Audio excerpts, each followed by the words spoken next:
Welcome back to HealthWise. And as I said earlier, with us today is Dr. Lewis Mess with Plastic Surgery and Associates. Dr. Lewis, I guess everybody thinks when you talk about plastic surgery, they think about that show. I guess it's all the Hollywood shows, Nip Tuck, whatever. Nip Tuck, yeah. And they see these plastic surgeons driving around in BMWs, 745Is, top of the line, $100,000 Mercedes, millions of dollars, big glamorous life. Is that? That would be fun. You know, I often, my colleagues will come and ask me, you know, whether my life is like that, and it's not. You know, we're just ordinary guys. But, you know, if you're going to talk about earnings, we way down on the totem pole compared to radiologists and orthopedic surgeons and neurosurgeons and so on. The average plastic surgeon is probably middle of the pack in terms of earnings. Beverly Hills, sure. In Beverly Hills, we've got a lot of glamorous people, but then that applies to just about everything that's over the top there. Sure. Now, most plastic surgeons, at least when they start off in their career, you know, work in universities and they work in emergency rooms, and they work on accidents, and they work on little kids, often in clinics, you know, which are government run, Medicare, Medicaid, kids with disabilities, you know, cleft lips, palates, birth deformities, that kind of stuff. And it doesn't pay very much, but that's not the point. The thing is that that's what we get off on. We really enjoy putting your feet on your head, if you want to put it that way. You know? I think what happens is a lot of people look at that show and think that's all you do is breast augmentation, liposuction, and that kind of thing. But what they don't realize is that there are all kind of incidents. Like I know of one last night, a guy got his ear bit off and has half a ear now. So of course that's going to have to be done. You know, he's going to have to find a plastic surgeon to redo his ear. Sure. You mentioned cleft lips and palates. And head deformities. I was just watching on TV Operation Smile, where they had this team of plastic surgeons. They go around just fixing cleft palates and lips. And those kind of things are the things that, you know, people don't think about, the general population doesn't think about. They think about just the glamorous things. But there's a lot, I think, of, I don't know if in this area as much. Oh, plenty in this area. And when you start off in the beginning and you're paying your dues, you spend many, many nights up all night, you know, working on accidents and gunshots. And like the guy last night with no ears, trying to put them back on again. You know, we have all kinds of techniques these days for reattaching hands and noses and ears, and that's all plastic surgery. People forget that. Now, obviously, there is cosmetic surgery, which comes under our umbrella, and a lot of people, as the years go by, develop a cosmetic practice. And these days, you know, at the ripe old age of 65, most of what I do is cosmetic. And I don't go out to the emergency rooms as much as I used to, you know, but you know, I paid my dues probably for 25, 26 years by, you know, doing that kind of stuff in the middle of the night. And it's poorly paid, but it's very rewarding. And most of us enjoy that, and that's why we do it. And that's what gets us started in plastic surgery. It's not all this cosmetic stuff. It's not. I always tell everyone it's sort of a shame, because you learn all these fantastic techniques and you spend all those years training, and then when you get to cosmetic surgery, you end up tightening skin.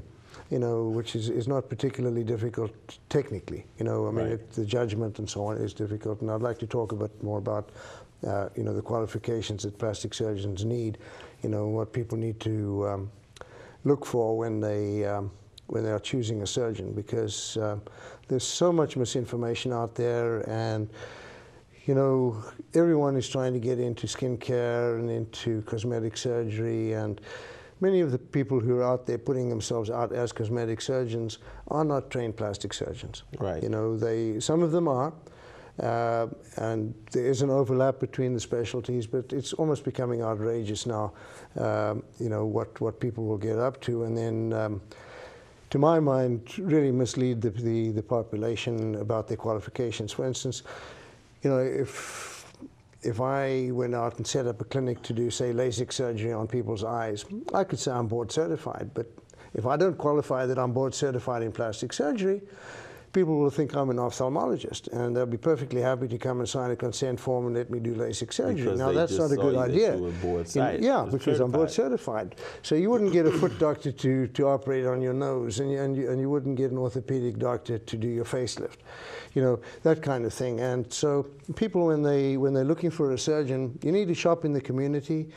You need to find out who has a good reputation, and then not be afraid to ask the doctor if he is board certified in, say, plastic surgery, or if you want your hip done, whether he's an orthopedic surgeon, not just board certified, because you might end up with a gynecologist doing your breasts, or, you know, like I said, an orthopedic doctor doing your facelift, or, you know, it applies to any specialty. And you hear these horror stories, of course, you know, every now and then, not much, but, and I guess it's not sensationalized.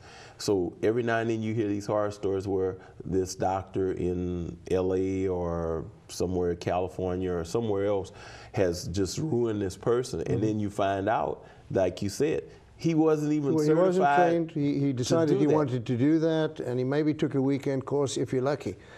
Or he just read a book. Right. And then he went off and he said he wanted to do that. And that does go on to some extent, even in Acadiana. So, you know, you need to beware. Now, you know, most plastic surgeons, all plastic surgeons, if they are board certified, have gone through medical school. They've all done training in general surgery up to the point where they're at least board eligible. Most of us are board certified. Right. For instance, my general surgery certification is in England, but I mean, I could, if I chose to do general surgery, become board certified in the States. Okay. Then after you've finished all that, once you've actually learned how to be a surgeon and go into the belly and fix blood vessels and operate in the chest and, you know, do all this kind of trauma and so on, you then go on and you specialize in plastic surgery, and that is a 2 to 3 year apprenticeship with plastic surgeons. And you work together as their resident, and you learn the craft, if you want to put it that way, of plastic surgery, because it's not just doing operations. You know, many people who come to plastic surgeons have psychological hang-ups and so on, and, you know, all these things have to be taught. Your judgment has to be, you know, honed by your mentors.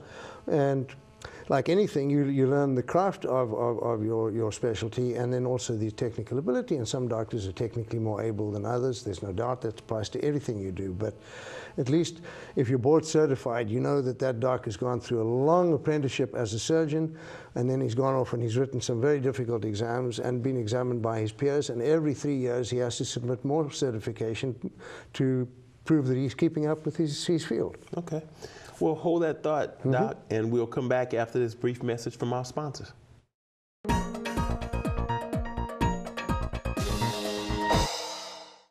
Kenny Chesney is coming to the Cajun Dome in Lafayette. Kenny Chesney, Thursday, April 4th. And KDCG TV is giving you a chance to win free tickets to the show. Just text FULL to 64636 to get qualified. Text the word FULL to 64636 now. Kenny Chesney, No Shoes Nation. Thursday, April 4th at the Cajun Dome in Lafayette with special guest, the Eli Young Band. Text now for your chance to win tickets from KDCG TV. Uniquely Acadiana.